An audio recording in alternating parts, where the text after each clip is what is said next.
Oke teman-teman, kita lanjut lagi video bagian ketiga mengenai topik kinematika ya. Terus kemarin kita di video kedua sudah membahas mengenai perpindahan dan jarak dan juga membahas sedikit masalah vektor. Nah, sekarang kita akan bahas tentang kecepatan. Nah, ini ada miskonsepsi di masyarakat gitu. Bahwa misalnya kalau kita dengar di berita gitu, mobil F1 melaju dengan kecepatan 300 km per jam. Nah, itu ada miskonsepsi gitu di masyarakat, kecepatan dan kelajuan. Di mana masyarakat tidak dapat membedakan mana kecepatan mana kelajuan. Nah, sekarang kita akan kupas tuntas dulu.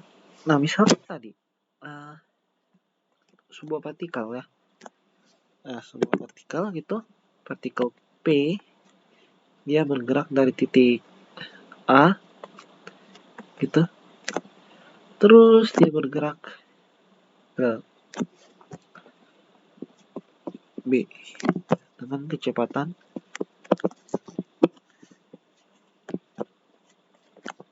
V gitu.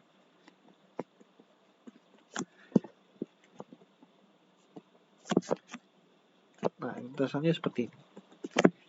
Oh, ini arah utara, timur, selatan, barat.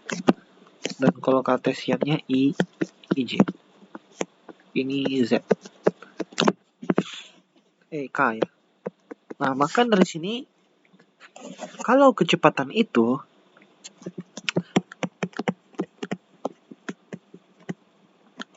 menyatakan laju perpindahan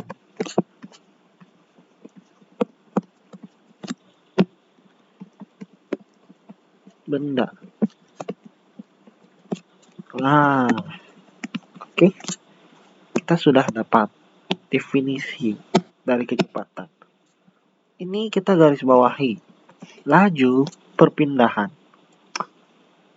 Kira-kira teman-teman punya bayangan mengenai laju perpindahan itu? Maksudnya perpindahan? Ya, seperti yang sudah kita jelaskan pada video bagian kedua, bahwa perpindahan itu adalah besaran vektor yang selain memiliki nilai, tentu juga memiliki arah. Gitu. Kan ya? Nah, jadi kita bisa bilang bahwa kecepatan juga vektor. Gitu.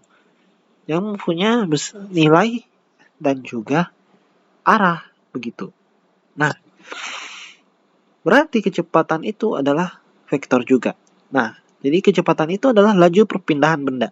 Seberapa cepat benda itu berpindah, begitu. Atau kita bisa bilang rate of change. Ya. Rate of change of displacement. Gitu. Nah, sekarang kita akan membahas tentang kelajuan.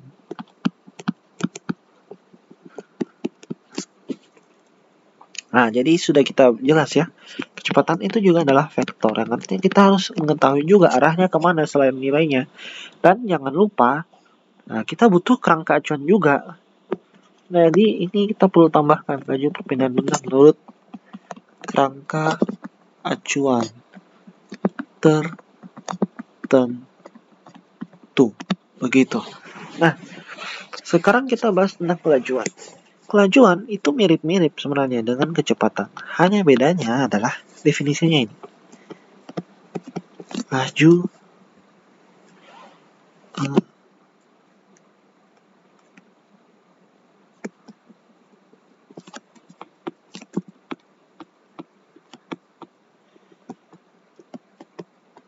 Nah, gini. Jadi kelajuan itu adalah laju jarak benda Ngerti nggak definisinya? Saya pikir ini agak ambigu definisi ini ya. Tapi logikanya gini aja. Kan definisi jarak itu apa? Total panjang lintasan yang ditempuh benda selama bergerak, ya kan? Nah, kita sudah punya definisi itu, bahwa jarak adalah total panjang lintasan lintasan yang dilewati benda selama bergerak. Maka kita bisa bilang laju jarak itu apa? Yaitu seberapa cepat gitu benda itu melintasi lintasannya, ya. Jadi pertambahan nilai jarak pertambahan nilai jaraknya itu seberapa cepat setiap detiknya gitu. Misalnya dalam 1 detik jarak yang ditempuh akan bertambah sebanyak 1 meter. Berarti setiap 1 meter jarak yang ditempuh setiap 1 detik. Berarti jarak yang ditempuh itu 1 meter, 1 meter, 1 meter, 1 meter. Tambah jaraknya begitu. Begitu juga dengan laju perpindahan gitu. Laju perpindahan itu artinya seberapa cepat benda itu berpindah gitu. Misalnya dalam 1 detik benda itu berpindah 1 meter. 1 detik berarti laju perpindahan benda itu adalah 1 meter setiap detik. Karena setiap 1 detik benda itu berpindah sejauh 1 meter, 1 meter, 1 meter ke arah mana gitu. Jadi laju perpindahan itu perlu arah, tapi kalau kelajuan nggak sama sekali. Karena seperti yang saya bilang, karena jarak skalar, maka ini juga skalar. Ya, ini skalar. Gitu. Oke, sudah paham? Ya, oke. Jadi gitu. Nah, kalau untuk kasus ini, partikel P, dia bergerak dari A ke B dengan kecepatan V. Nah, kecepatan V, ya kita ambil kerangka acuannya itu di sini aja ya. Di titik A juga. Berarti kalau dari titik A, kecepatan partikel P itu misalnya nilainya V aja. Ya. Kecepatan partikel P itu nilainya adalah V dengan arah tenggara. Dia kan menuju titik B, jadi dia bergeraknya ke arah tenggara. Jadi kecepatan partikel P menurut A adalah V dengan arah ke tenggara, gitu. Kalau kita pindah kerangka acuan, maka itu beda lagi, gitu. Jadi semua lagi kembali ke kerangka acuan, gitu. Ada kerangka acuan yang misalnya ada benda bergerak dengan kecepatan V, gitu. Kecepatan V. Nah, kalau menurut kerangka acuan A, dia bisa lihat gerak benda itu, dia bergerak memang dengan kecepatan itu. Tapi bisa saja ada kerangka acuan yang lain, justru malah melihat benda itu diam. Aneh gitu kan ya? Iya, yang saya sudah bilang, kerangka acuan itu mengubah segalanya. Gitu. Perlu dipahami. Gitu. Jadi misal kamu jalan dengan teman kamu, dengan kelajuan tertentu, gitu, tapi konstan misalkan ya, kelajuannya tetap, maka temanmu yang di sebelah, yang jalan sama kamu, kalau kelajuannya tetap juga, posisinya baru sama-sama dengan kamu gitu, posisinya sama, maka kamu akan melihat, sebenarnya bukan sama sih, kita hanya lihat dia gerak atau tidaknya dulu.